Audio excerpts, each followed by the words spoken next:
Bonjour Sébastien Hayez, merci de nous recevoir pour cet entretien.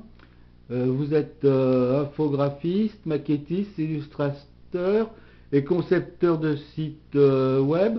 Vous pouvez nous dire votre parcours? Oui, bonjour.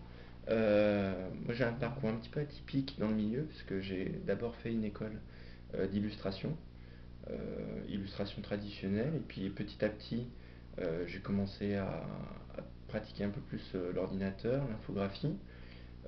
C'était un média qui me permettait d'avoir une approche d'illustration un peu plus expérimentale, de mélanger des photographies, des matières, des techniques que j'avais pas l'habitude de pratiquer à l'école. Donc le côté purement graphique est arrivé un petit peu plus en amateur. J'ai développé ça tout seul et puis un petit peu aussi à l'école. Et puis ensuite, bah, ça a été vraiment une pratique professionnelle. Je suis rentré en tant que graphiste dans une société d'édition. Et puis parallèlement à ça, j'ai démarché diverses petites maisons d'édition pour, me permettre de développer un univers personnel et puis avoir des contacts plus affirmés avec l'univers qui me plaisait, qui était le fantastique ou l'univers de l'édition en particulier. Vous parlez de la clé d'argent par exemple ou des moutons électriques? Oui, voilà, la clé d'argent, Philippe Jones, hein, le directeur de la clé d'argent, ça a été la première personne que j'ai contactée. Je lui ai proposé de faire des essais d'illustration pour le Codex Atlanticus. J'ai réalisé deux illustrations pour l'un des numéros. Et puis petit à petit, on a continué à travailler, mais de façon un peu plus éloignée. Et puis il m'a mis en contact, il y a peut-être déjà 4 ou 5 ans maintenant, avec André-François Ruot, qui est le directeur littéraire des Moutons électriques, qui habite sur Lyon. Donc on s'est rencontrés assez rapidement, et lui était vraiment en train de mettre en place euh, sa maison d'édition. Et donc je l'ai aidé en réalisant le logo, la charte graphique des couvertures, en l'aidant aussi un petit peu pour tout ce qui était papier à lettres, carte de visite, etc.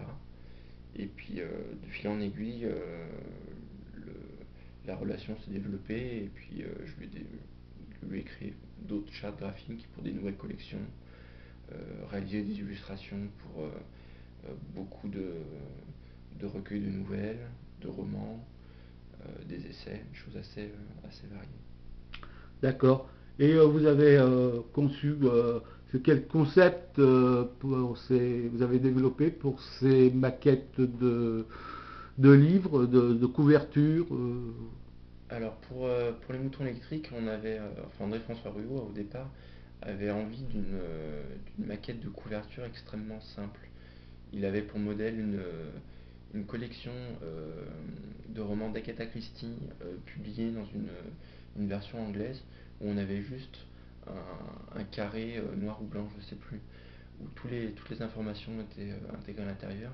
Donc il m'avait montré ce genre de modèle comme référence, et moi je l'ai aidé un petit peu à développer ça, euh, à cadrer les couleurs qui étaient présentes dans les bandeaux, à segmenter sur la couverture par un pavé noir tout ce qui était essai, et par un pavé blanc tout ce qui était plutôt nouvelle ou roman. Donc c'était tout un travail comme ça, plutôt dans le détail, mais de correspondance entre les différents volumes, faire en sorte qu'il y ait une unité qui se crée, qu'on puisse gérer certaines exceptions sans forcément que ça parte un petit peu dans tous les côtés. Votre travail porte surtout sur le fantastique, le merveilleux ou la science-fiction Oui, au niveau de votre travail de graphisme. oui, c'est principalement ce type d'imaginaire pour lequel on fait appel à mes services. Le fantastique, j'ai toujours été assez intéressé. Je trouve que c'est une littérature d'ambiance où, où on n'a pas forcément un visuel net auquel s'accrocher. C'est toujours plus ou moins une ambiance, une perception très floue des choses. Et c'est surtout ça qui m'intéressait étant jeune.